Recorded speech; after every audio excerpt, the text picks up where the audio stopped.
Congress party 138వ ఆవిర్భావ దినోత్సవ శుభాకాంక్షలు. భవానీ రెడ్డి, కాంగ్రెస్ పార్టీ అధికార ప్రతినిధి, తెలంగాణ. నమస్తే. రాష్ట్ర వ్యాప్తంగా ఇక రాష్ట్ర ప్రభుత్వం ప్రతిష్టాత్మకంగా చేపట్టినటువంటి ప్రజాపాలన ఏదైతే ఉందో ఇక 6 గ్యారెంటీలకు అభయస్థం పేరిట శ్రీకారం చుట్టింది. సో రాష్ట్ర వ్యాప్తంగా ప్రతి నియోజకవర్గంలో, ప్రతి పట్టణంలో, ప్రతి మున్సిపల్ ఏదైతే ఏరియాలో కూడా ప్రజల నుంచి ఆ దరఖాస్తుల స్వీకరణ చేస్తోంది. ఏదైతే 6 గ్యారెంటీలకు సంబంధించినటువంటి ఆ యొక్క దరఖాస్తు ఫారంలో ఆ డీటెయిల్స్ను ఫిల్ చేసి ఇక అధికారులు కౌంటర్లను ఏర్పాటు చేసి వాళ్ళ యొక్క దరఖాస్తులను అయితే స్వీకరిస్తూ ఉన్నారు. గతంలో మనం చూసాం పాలకుల దగ్గరికి ప్రజలు వెళ్ళేవారు, కానీ నూతనంగా ఏర్పడినటువంటి కాంగ్రెస్ ప్రభుత్వం మాత్రం డిఫరెంట్గా ఇక ప్రజల వద్దకే ఆ పాలన తీసుకెళ్తోంది. ప్రజల వద్దకే అధికారులు వెళ్తున్నారు, వాళ్ళ దరఖాస్తులను స్వీకరిస్తున్నారు. సో 6 గ్యారెంటీలకు సంబంధించినటువంటి దరఖాస్తుల స్వీకరణ నేటి నుంచి మొదలైంది. వచ్చే నెల 6వ తారీఖు వరకు కూడా ఈ యొక్క దరఖాస్తుల స్వీకరణ కొనసాగుతుంది. సో మాట్లాడదాం, చాలామంది దరఖాస్తులు ఇస్తున్నారు. వాళ్ళ ఆ పథకాలకు సంబంధించి కావచ్చు, వాళ్ళ యొక్క లబ్ధిదారులు ఎవరైతే ఉన్నారో వాళ్ళందరూ కూడా దరఖాస్తులు ఇవ్వడం జరుగుతుంది. ఒకసారి వాళ్ళతో కూడా మాట్లాడే ప్రయత్నం చేద్దాం. ఒకసారి మనం విజువల్స్లో కూడా చూస్తూ ఉన్నాం. ఒకసారి విజువల్ చూస్తే కూడా ఆల్రెడీ దరఖాస్తులు స్వీకరిస్తున్నారు. సో ఏదైతే ప్రజాపాలన పేరిటటువంటి దరఖాస్తులు ఇంటి దగ్గరనే వాళ్ళు ఫిల్ చేసుకొని ఏదైతే ఉన్నదో అధికారుల దగ్గరికి అయితే వచ్చి ఆ దరఖాస్తులు ఇవ్వడం జరుగుతుంది. ఒకసారి మనం ఆ దరఖాస్తు ఫారంలు కూడా చూసినట్టయితే సో ఎవరైతే అభ్యర్థులు ఉన్నారో, ఎవరైతే బెనిఫిషియర్స్ ఉన్నారో వీళ్ళందరూ కూడా ఇంటి దగ్గరనే కొంత ఈ యొక్క తెలంగాణ రాష్ట్ర ప్రభుత్వం అభయస్థం ప్రజాపాలన పేరున్నటువంటి ప్రజాపాలన దరఖాస్తు ఫారంను ఫిలప్ చేసుకుంటున్నారు. ముఖ్యంగా ఇందులో మనకు మహాలక్ష్మి, రైతు భరోసా, గృహజ్యోతి, ఇందిరమ్మ ఇండ్లు, చేయుత పథకాల కొరకు వీళ్ళంతా దరఖాస్తులు చేసుకుంటున్నారు. సో ఇప్పటికే రాష్ట్ర ప్రభుత్వము నిన్న లాంఛనంగా ఈ యొక్క దరఖాస్తు ఫారంను ముఖ్యమంత్రి రేవంత్ రెడ్డి గారు లాంచ్ చేశారు. అందులో ఉన్నటువంటి అంశాలు కూడా మనకు చాలా సింపుల్గా ఉన్నాయి. ఇక తెలుగులో, స్పష్టమైనటువంటి తెలుగులో దరఖాస్తు ఫారంను ఏర్పాటు చేశారు. సో సింపుల్గా, అంటే అన్ఎడ్యుకేటెడ్ పీపుల్స్, చదువుకోని వాళ్ళు కూడా ఈ యొక్క దరఖాస్తు ఫారంను ఈజీగా ఫిల్ చేసే విధంగా దరఖాస్తు ఫారంలు అయితే ఏర్పాటు చేశారు. సో ఇప్పటికే ఉదయము దాదాపుగా 8 గంటల ఆ సమయంలో మొదలైనటువంటి దరఖాస్తుల ఫారం ఇప్పటికీ కొనసాగుతుంది. బ్రదర్, మీరు దరఖాస్తు చేసుకున్నారా? చేసుకున్నాను. సో ఏంటి ప్రధానంగా ఏ అంశాల మీద మీరు దరఖాస్తు చేసుకున్నారు? ఎట్లా ఉంది దరఖాస్తు ప్రాసెస్ అనేది? చాలా ఈజీగా ఉంది. మా రష్ కూడా ఎంతగా ఏం లేదు. మోర్ ఓవర్ మాకు రేషన్ కార్డు కోసం ఎక్కువ. ఓకే. సో రేషన్ కార్డు కోసం, సో ఎట్లా రేషన్ కార్డు అనేది సపరేట్ ఏమైనా ఫామ్ ఇచ్చారా, లేకపోతే అందులో ఇంక్లూడింగ్ ఏమైనా ఇచ్చారా? ఒకటే ఫామ్లో అన్నీ ఇంక్లూడెడ్. 5 అంశాలు మొత్తానికి, 5 పాయింట్స్ అన్నిటికీ మనం ఏది కావాలో అది సెలెక్ట్ చేసుకుని. మీకు రేషన్ కార్డు ఉందా లేదా? రేషన్ కార్డు లేదు. ఓకే. లేకపోతే ఏం ఆప్షన్ టిక్ చేశారు మీరు ఇక్కడ? ఒక్క నిమిషం. ఓకే, ఒకసారి చూసుకోవచ్చు మనము. సో ఇక్కడ రేషన్ కార్డుకి సంబంధించి మీరు ఏం ఆప్షన్ టిక్ చేసుకున్నారు? మహాలక్ష్మి అది లాస్ట్లో ఉందా? ఓకే. రేషన్ కార్డు నెంబర్ అడిగింది, లేదు కాబట్టి ఇక్కడ ఓకే లేదు అని చెప్పి కొత్త దానికోసం మనం అప్లై చేస్తాం. సో ఆ చివరి పేజీలో ఏమైనా? చివరి పేజీలో కూడా లేదు. ఇక్కడ మళ్ళీ మనకు తెల్ల రేషన్ కార్డు లేదు కాబట్టి అది కూడా లేదని చెప్తాం. ఫస్ట్ మనం ఇక్కడ ఆప్షన్ ఇస్తాం కాబట్టి ఇక్కడ రేషన్ కార్డు కోసం ఉన్నవాళ్ళు నంబర్ ఇస్తారు, రేషన్ కార్డు నెంబర్. లేని వాళ్ళు లేదు అని పెడతారు. సో దీని ప్రకారంగా కొత్త రేషన్ కార్డు కోసం అప్లై అవ్వాలి. సో ఏంది అంటే ప్రాసెస్ ఎంతసేపట్లో ప్రాసెస్ అయిపోతుంది కంప్లీట్? హార్డ్లీ 3 మినిట్స్ కూడా కాలేదు. అంతేనా? సో అంటే చాలామంది ఇంటి దగ్గరనే ఫిల్ చేసుకొని వస్తున్నారు అంటున్నారు. సో వాస్తవేనా? ఇంటి దగ్గర ఇంకేమన్నా చెప్పండి. ఈజీగానే ఉంది. ఫామ్ ఫిల్అప్ కూడా పెద్ద ఇష్యూ ఏం లేదు. డాక్యుమెంటేషన్స్ ఏం అడుగుతున్నారు? జతపరచవలసిన documentations? Aadhaar card most important thing. దాని తర్వాత అడ్రస్ ప్రూఫ్, కరెంట్ బిల్, ఇంకా మెంబర్స్ది ఆధార్ కార్డ్ కూడా. ఏంటి ఈ రసీదులో ప్రధానంగా ఏమేమి ఉన్నాయి ఇక్కడ ఒకసారి చూస్తే? ప్రజాపాలన దరఖాస్తు రసీదు అని ఇచ్చారు వాళ్ళకు. వార్డు కోడ్, శ్రీమతి పేరు రాసిచ్చారు, సో భర్త పేరు, మహాలక్ష్మి పథకం ఒకటి టిక్ చేసిర్రు, గృహజ్యోతి ఒకటి. సో రైతు భరోసా అంటే మీకు ల్యాండ్ లేదైతే, సో ల్యాండ్ లేదు కాబట్టి దాన్ని టిక్ చేయలేదు. చేయుత పథకం అనేది వీళ్ళు ఎలిజిబుల్ గారు కాబట్టి టిక్ చేయలేదు. సో ఇందిరమ్మ ఇల్లుకు మీరు ఎలిజిబుల్, సో మీరు అనుకుంటున్నారు కాబట్టి టిక్ చేశారు. సో మొత్తం మీద ఆ మున్సిపాలిటీకి సంబంధించిన సిగ్నేచరు, ఉన్నతాధికారుల పేరు, వాళ్ళ ముద్ర, హోదా కూడా ఇక్కడ ఎస్ఏఓ ఉన్నట్టుంది, ఎస్డబ్ల్యూ ఉన్నట్టుంది. ఒకసారి జూమ్ చేసుకో జై ఒకసారి. సో ఇది అభయస్థానికి ఏదైతే అభయస్థం పేరిట కూడా 6 గ్యారెంటీలకు దరఖాస్తులు స్వీకరణ చేస్తుంది. ప్రజాపాలన దరఖాస్తుకు సంబంధించినటువంటి రసీదు ఇది. ఈ రసీదును ఇప్పటికే రాష్ట్ర ప్రభుత్వము రసీదును జాగ్రత్తగా పెట్టుకోవాలి, ఏ క్షణమైన రసీదు ఉపయోగపడే అవకాశం ఉందంటూ కూడా చెప్పుకొచ్చింది. సో స్పష్టంగా ఈ రసీదులో కూడా ఏ పథకానికి ఎలిజిబుల్ ఉన్నారు వీళ్ళు, ఏ పథకాలు వీళ్ళు టిక్ చేసుకున్నారు దరఖాస్తులు అనే దాని మీద ఒక రసీదు అయితే ఉన్నతాధికారులు ఇచ్చారు. ఇక మహాలక్ష్మి పథకము, సో గృహజ్యోతి పథకం, సో ఈ 2 పథకాలకు వీళ్ళు ఎలిజిబుల్ కాబట్టి వీళ్ళని ఇవ్వడం జరిగింది. బ్రదర్ మీరు దరఖాస్తు చేసుకున్నారా? లేదు, ఇక తెలుసుకోవడానికి వచ్చినా నేను. కొంచెం వెనకకి జరగండి. ఏంది తెలుసుకోనికి వచ్చినా నేను. తెలుసుకోనికేనా? తెలుసుకున్నారా? మరి తెలుసుకున్నారా? ఏమంటారు? ఫామ్ లేదు, అయిపోయినాయి, ఆన్లైన్లో ఫామ్ తీసుకోమని చెప్తున్నారు. ప్రింట్ తీసుకోమంటారు. సో ఎప్పటి నుంచి మొదలైందంటే పొద్దుగాల 9 o'clock లైన్ స్టార్ట్ అయింది. నేను జాబ్ చేస్తాను, నేను యాక్సిస్ బ్యాంక్లో.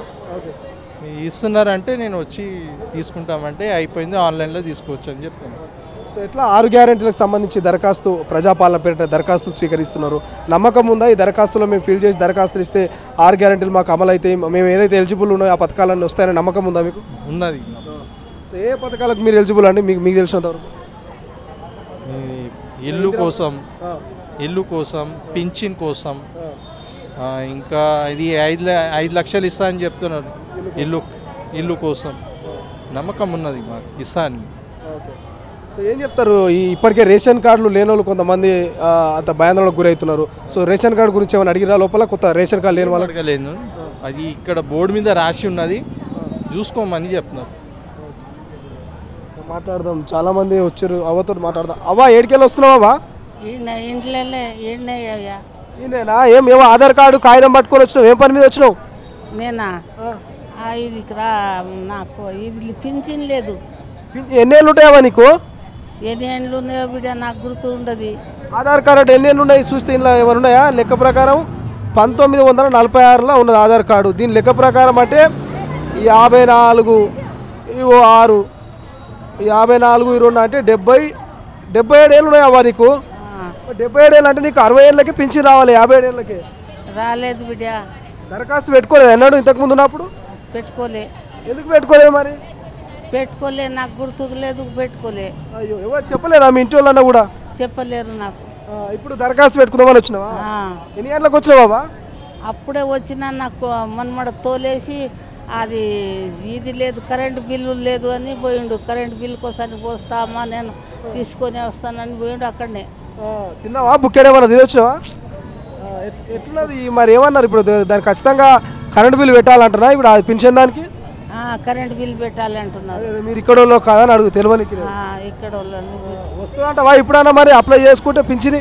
ఏమో మళ్ళీ వస్తుందో రాదో, నా దృష్టానికి ఏమున్నదో ఏమో మళ్ళీ ఏం చేయాలి. నమ్మకం ఉన్నదా? కాంగ్రెస్ పార్టీ వచ్చింది, ఇవన్నీ చేస్తున్నాయి, అయితే అంటవా? వస్తుంది. వస్తాయంటవా? ఇదివరకు కేసీఆర్ బాగుంటున్నా, ఇప్పుడు వీళ్ళు వచ్చినాక బాగుంటుందా? ఇది వచ్చినప్పుడే బాగున్నారు. కేసీఆర్ మీద 3 దోశల మన్ను పోస్తున్నా నేను, నాకే ఇయ్యలేడు వాడు. గట్ల మాట్లాడిపోయిందావా? అట్లా మాట్లాడతా. మళ్ళీ నాకు పింఛన్ కట్ చేసినప్పుడు ఏం చేస్తా బిడ్డ? ఫస్ట్ వస్తుండేనా నీకు? ఫస్ట్ వచ్చినాయి.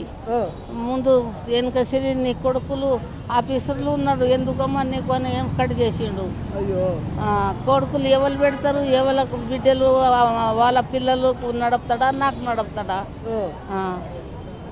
రేవంత్ రెడ్డి మీద నమ్మకం అయితే వస్తుంది నీకు పింఛన్? వస్తుంది. సరే ఈపో. సో ఇది చాలామంది పెన్షనర్దారులు కూడా గతంలో పెన్షన్లు వచ్చి కట్ అయిన వాళ్ళు. అమ్మ ఒక్క నిమిషం, మీరు దరఖాస్తు చేసుకున్నాం. ఎప్పుడు వచ్చారు? పొద్దున రాలే, ఇప్పుడు వచ్చినాం. పొద్దుగాల వచ్చిన కానీ అన్ని జీరాస్ కాలాన్ని పంపిస్తే ఇంకా వచ్చినాం. ఇప్పుడు ఎంత టైం పడుతుంది దరఖాస్తు చేసుకుని? అంటే పొద్దుగాల నుంచి 9 గంటల నుంచి 3-4 అవుతుంది ఇప్పుడు. ఎందుకంత టైం పడుతుంది? సింపుల్ గా తీసుకురా ఇది కావాలి అది కావాలి అని అడుగుతూనే ఉన్నారు. ఏమేమి జిరాక్స్లు అడిగారు మిమ్మల్ని? రేషన్ కార్డు జిరాక్స్ అడిగారు, ఆధార్ కార్డు జిరాక్స్ అడిగారు, నల్ల బిల్ అడిగారు, కరెంట్ బిల్ అడిగారు, గ్యాస్ బుక్ అడిగారు. గ్యాస్ ఏమేమి పథకాలు పెట్టుకున్నారు మీరు? ఏమేమి పథకాల కింద పెట్టుకున్నారు టిక్ మార్క్? మేమా అంటే ఇల్లు కోసమా లేకపోతే? కోసం కాదు, ఇది పైసలు లేడీస్ కోసం, లేడీస్కి లోన్ ఇది ఇస్తామని. ఇంకా ఏం లేదు. గ్యాస్ సిలిండర్ పెట్టుకున్నాము. భూమి ఏమైనా ఉందా? పొలం ఉందా మీకు? ఏం లేదు, ఇక్కడే పొలాలు ఏం లేదు, కిరాయి ఇండ్లు ఉన్నాం. సరే అమ్మా. సో ఇది వీళ్ళు నిమ్మాలంటే గవర్నమెంట్ ఉద్యోగస్తులు కూర్చున్నట్టు లోపలికి కూడా ప్రాసెస్ ఉన్నట్టుంది. కానీ ఎటు నుంచి పోవాలి? ఇట్లా పోదా? సో ఇది మొత్తం మీద ఒకసారి మనం క్యూ లైన్ భారీ ఏర్పాట్లను కూడా చేసిర్రు ఇప్పటికే. ఎందుకంటే మార్నింగ్ నుంచి చూసినట్టయితే కూడా భారీ స్థాయిలో జన సమీకరణ జరిగేటువంటి అవకాశం ఉంది కాబట్టి ఇక కమిటీ హాల్లో కావచ్చు ఇతర ఏదైతే ప్రభుత్వానికి సంబంధించినటువంటి కార్యాలయాల్లో ఈ యొక్క ప్రజాపాలనకు సంబంధించినటువంటి ఏర్పాట్లు చేశారు. ఇప్పటికే జనాలు చాలా ఎక్కువ మంది వచ్చే అవకాశం ఉంది కాబట్టి సో కొంత తాళ్లతో కొన్ని కట్టెలతో కొంత క్యూ లైన్ని పాటించే విధంగా అయితే ఏర్పాటు చేశారు. ఇప్పుడు మధ్యాహ్నం సమయంగా వస్తుంది కాబట్టి కొంత రష్ కూడా చాలా తక్కువ ఉంది. ఇప్పటికే మనం చూసాం కౌంటర్లు కూడా ఏర్పాటు చేశారు. నిన్న మనకు ఏదైతే ఉన్నతాధికారులు కావచ్చు ముఖ్యమంత్రి రేవంత్ రెడ్డి గారు చెప్పినట్టుగా కౌంటర్లను ఏర్పాటు చేశారు. కౌంటర్ల ప్రకారమే ఆ దరఖాస్తుల యొక్క ఏదైతే అభ్యర్థులు ఉన్నారో వాళ్ళ యొక్క దరఖాస్తులు అయితే స్వీకరిస్తూ ఉన్నారు. సో ఒకసారి మనం చూసుకోవచ్చు కౌంటర్ నెంబర్ 1 కౌంటర్ నెంబర్ 2 అంటూ కూడా ఆ కౌంటర్లను ఏర్పాటు చేశారు. క్యూ లైన్లో వస్తున్నటువంటి అభ్యర్థులు ఎవరైతే ఉన్నారో వాళ్ళు కొంతమంది ఎడ్యుకేటెడ్ పీపుల్స్ ఇంటి దగ్గరనే చదువుకున్న వాళ్ళందరూ కూడా ఇంటి దగ్గరనే వాళ్ళ యొక్క దరఖాస్తుల ఫారంలను దానికి సంబంధించినటువంటి ఏవైతే సర్టిఫికెట్లు ఉన్నాయో వాటిని జతపరచుకొని ఈ యొక్క అధికారుల దగ్గరికి నేరుగా తీసుకొచ్చి వాటిని సబ్మిట్ చేస్తున్నటువంటి పరిస్థితి మనకు కనిపిస్తుంది. మరికొంతమంది అన్ఎడ్యుకేటెడ్ పీపుల్స్ చదువుకొని వాళ్ళు కొంతమంది ఇక్కడికి వచ్చి ఇక్కడ ఉన్నటువంటి అధికారుల దగ్గర సలహాలు తీసుకొని దరఖాస్తుల ఫారంలు తీసుకొని వాళ్ళకి సంబంధించినటువంటి ఏదైతే లబ్ధి పొందేటువంటి పథకాలున్నాయో వాళ్ళు ఏ పథకాలకు ఎలిజిబులో వాటికి వాళ్ళు టిక్ మార్క్ చేయడం జరుగుతుంది. సో అనంతరం అధికారులు వాటిని కూడా ఒకసారిగా పరిశీలించి ఇక ఏవైతే సర్టిఫికేట్లు వీళ్ళు ఇటు ఆధార్ కార్డు కావచ్చు లేకపోతే రేషన్ కార్డు కావచ్చు ఇతర ఆ సర్టిఫికేట్లన్నీ జతపరిచారో అన్ని అంశాలు కూడా నిజంగా క్లియర్గా ఉన్నాయనేటువంటి ఒక తనిఖీ చేసి అనంతరం వాళ్ళకు ఒక రసీదును అయితే ఇవ్వడం జరుగుతుంది. సో ఎవరైతే అభ్యర్థులు ఉంటారో ఆ అభ్యర్థులంతా కూడా ఎలిజిబుల్ ఉన్నటువంటి పథకాలకు సంబంధించి ఆ రసీదులో అధికారులు వాళ్ళకి టిక్ మార్క్ కూడా చేయడం జరుగుతుంది. ఒకసారి మనం ఇక్కడ ఉన్నటువంటి అధికారులతో కూడా మాట్లాడేటువంటి ప్రయత్నం చేద్దాం. సార్ ప్రధానంగా ఎప్పటి నుంచి మొదలైంది ఉదయం? ఇది పొద్దున మార్నింగ్ 8 గంటలకు ఓపెన్ అయింది సార్. ఓపెన్ అయిన వస్తుంది పబ్లిక్ బాగానే వస్తున్నారు, ఏం ప్రాబ్లం లేదు. అంతా అన్ని ఆధార్ కార్డు కంపల్సరీ ఇవ్వమంటున్నాము. ఆధార్ కార్డు రేషన్ కార్డు వాళ్ళ దగ్గర ఏం ప్రూఫ్ ఉంటే అవి తీసుకుంటున్నాం. రేషన్ కార్డు లేకుండా అవి తీసుకుంటున్నాం. ఎట్లా జనాలు మూకుమడిగా వస్తున్నారు? ఎందుకంటే దాదాపు సీరియల్ వస్తున్నాం, అంతా మెయింటెనెన్స్ మంచిగా ఉన్నది, ఏం ప్రాబ్లం లేదు సార్. రోజుకి ఎంతమంది ఇంతమంది లిమిట్లు ఏమైనా తీసుకుంటారా లేకపోతే ఎంతమంది వచ్చినా దరఖాస్తు స్వీకరించి ఎంతమంది వచ్చినా 6 దాకా ఎంతమంది వచ్చినా తీసుకుంటాం. 6 దాకా ఎంతమందికి వచ్చినా తీసుకుంటాం సార్. ఓకే. సో టైం కూడా ఉన్నది కాబట్టి 6వ తారీఖు దాకా ఎంతమంది వచ్చినా తీసుకుంటాం అనేటువంటి ప్రయత్నం చేస్తున్నాం. ఒకసారి ఉన్నది ఇంకా కొంతమంది అధికారుల వాళ్ళతో కూడా మాట్లాడేద్దాం. సో మేడం ఒకసారి మీరు రసీదు ఇచ్చారు, ఇప్పుడు ఆ రసీదులో ఏ అంశాలని నమోదు చేసి ఇస్తున్నారు?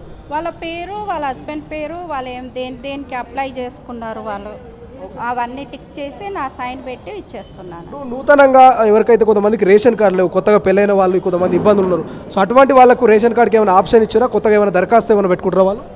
అంటే వాళ్ళు ఇక్కడ రేషన్ కార్డు లేదు అని రాస్తున్నారు కదా, దాని ప్రకారంగా వాళ్ళు యాక్షన్ తీసుకుంటారు. రేషన్ కార్డు అయితే రేషన్ కార్డు పక్కకు పెట్టేస్తాం కదా. కుటుంబంలో 5 మంది ఉంటే 5 మంది దరఖాస్తు చేసుకోవచ్చా లేదంటే కుటుంబం పెద్ద మాత్రమే దరఖాస్తు చేసుకోవచ్చా? దేని గురించి అండి? రేషన్ కార్డు యొక్క లబ్ధి పథకాలకు సంబంధించి అంటే అందరు పేరు రాస్తున్నారండి ఇక్కడ. సో ఇండివిజువల్ ఎవరికి వాళ్ళు కూడా దరఖాస్తు చేసుకోవాలి? ఇండివిజువల్ అని కాదు, వాళ్ళ ఫ్యామిలీ మొత్తం పేరు రాస్తున్నారు. సో ఈ రేషన్ కార్డు ఒక్కటి మాత్రము స్పష్టంగా ఎటువంటి ఫార్మ్ అయితే ఇవ్వట్లేదు మీరు? ఫామ్ అంటే ఇక్కడ పేరు రాస్తున్నారు కదా, వాళ్ళు రాస్తున్నారు, దాని ప్రకారంగా వీళ్ళకి రేషన్ కార్డు లేదనేసి అనుకుంటాం. ఇంకా జతపరచవలసినటువంటి సర్టిఫికేట్లు ఏమి ఇస్తారు? ఆధార్ కార్డు ఇంకా ఇంకేమన్నా తీసుకుంటారా? Card, current bill. ఇప్పటివరకు ఎంతమంది రావచ్చు మేడం దరఖాస్తులు మీ దగ్గరికి? నా కౌంటర్లో 58 అండి సీరియల్ నెంబర్. సో మొత్తం ఎన్ని కౌంటర్లు ఇక్కడ? 4 కౌంటర్లు. ఈచ్ వరకు 200 వరకు దరఖాస్తులు. సో ఇది 6వ తారీఖు వరకు రోజు డైలీ ఇలానే ఉంటుందా? 6వ తారీఖు వరకు ప్రతిరోజు ఉంటుంది 8 to ఈవినింగ్ 6. సో ఇది రాష్ట్ర ప్రభుత్వము ఇప్పటికే క్లియర్గా చెప్పింది ప్రతి ఒక్క అంశాన్ని కూడా. ఎందుకంటే ఈ నెల 28వ తారీఖు నుంచి అంటే డిసెంబర్ 28వ తారీఖు నుంచి వచ్చే నెల జనవరి 6వ తారీఖు వరకు కూడా దరఖాస్తుల స్వీకరణ ఉంటుంది. ప్రజాపాలన పేరిట ప్రతి ఒక్కరు కూడా తమ దరఖాస్తుల్ని ఇక్కడ ఉన్నటువంటి అధికారులకు ఇవ్వచ్చు. ఇక అధికారులే నేరుగా ప్రజల వద్దకు వచ్చి దరఖాస్తులు తీసుకుంటున్నారు కాబట్టి సో తొందరపాటు వద్దు. సో ఎటువంటి మిస్టేక్స్ చేయకుండా, ఎందుకంటే అచ్చమైనటువంటి తెలుగు భాషలో ప్రతి ఒక్కరికి స్పష్టంగా అర్థమయ్యే రీతిలో ఆ యొక్క దరఖాస్తు ఫారంను కూడా ఏర్పాటు చేయడం జరిగింది. కాబట్టి ప్రతి ఒక్కరు కూడా వాళ్లకు ఏ పథకానికి ఎలిజిబుల్, ఏ పథకం వాళ్ళు కోరుకుంటున్నారు అనే మీద టిక్ మార్క్ చేయడం జరుగుతుంది. సో రేషన్ కార్డు లేని వాళ్ళు ఎవరైతే కొత్త వాళ్ళు ఉన్నారో వాళ్ళందరూ కూడా రేషన్ కార్డు లేదనేటువంటి ఒక ఆప్షన్ అక్కడ రాయడం జరుగుతుంది. సో దాన్ని తీసుకున్నటువంటి అధికారులు ఎవరైతే ఉన్నారో వాళ్ళు ఇచ్చినటువంటి జతపరిచినటువంటి సర్టిఫికేట్లు కావచ్చు, వాళ్ళు ఫిల్ చేసినటువంటి డీటెయిల్స్ కావచ్చు, పూర్తి స్థాయిలో కరెక్ట్గా ఉన్నాయా లేదనేది ఒకసారి చెక్ చేసి వాళ్ళకు ఒక రసీదుని ఇవ్వడం జరుగుతుంది. ఆ రసీదు మీద ఎవరైతే అభ్యర్థులు ఉన్నారో వాళ్ళు చేసుకున్నటువంటి దరఖాస్తు దేనికి ఎలిజిబుల్ కాదనేటి వాళ్ళు పెట్టుకున్నటువంటి పథకాలని వాళ్ళు టిక్ చేసి వాళ్ళ యొక్క సైన్ చేసి ఆ యొక్క రసీదు పత్రాన్ని అయితే అభ్యర్థులకు ఎవరైతే దరఖాస్తుదారులు ఉన్నారో దరఖాస్తుదారులకు అందించడం జరుగుతుంది. దాన్ని జాగ్రత్తగా భద్రపరుచుకున్నటువంటి యోచనలో దరఖాస్తుదారులు ఉన్నది మనకు స్పష్టంగా తెలుస్తుంది. సో ఇది నిరంతర ప్రక్రియగా కొనసాగుతుంది. సో 6వ తారీఖు వరకు అయితే ఆ ప్రజల వద్దకు వచ్చి అధికారులు తీసుకుంటారు. అనంతరం కూడా ఆ ప్రభుత్వ కార్యాలయం ఎంఆర్ఓ ఆఫీస్ కావచ్చు, ఎంపీడీఓ ఇతర కార్యాలయాల్లో కూడా దరఖాస్తుల స్వీకరణ జరుగుతుంది. ఇక రేషన్ కార్డుకు సంబంధించి కూడా ప్రత్యేకంగా ఎటువంటి ఒక అప్లికేషన్ ఫామ్ అయితే ఇక్కడ ఏర్పాటు చేయలేదు. కానీ ఆ రేషన్ కార్డు మాకు లేదు అనేటువంటి ఒక ఆప్షన్లో వాళ్ళు ఫిల్ చేయడం జరుగుతుంది. దాని ద్వారా కౌంట్ చేసుకునేటువంటి అవకాశం ఉన్నట్టు మనకు అధికారులు చెప్తున్నటువంటి పరిస్థితి మనం చూస్తూ ఉన్నాము. సో చూద్దాం ఈ నిరంతర ప్రక్రియను. మరి రాష్ట్ర వ్యాప్తంగా ఉన్నటువంటి అభ్యర్థులు ఎవరైతే మరి ఉన్నారో వాళ్ళందరూ కూడా ఈ యొక్క దరఖాస్తును ఎట్లా ఉపయోగించుకుంటారు, మరి వాళ్ళ యొక్క పథకాలను ఎట్లా పొందుతారు అనేది మరికొద్ది రోజులు ఆగాల్సినటువంటి అవసరం అవుతుంది.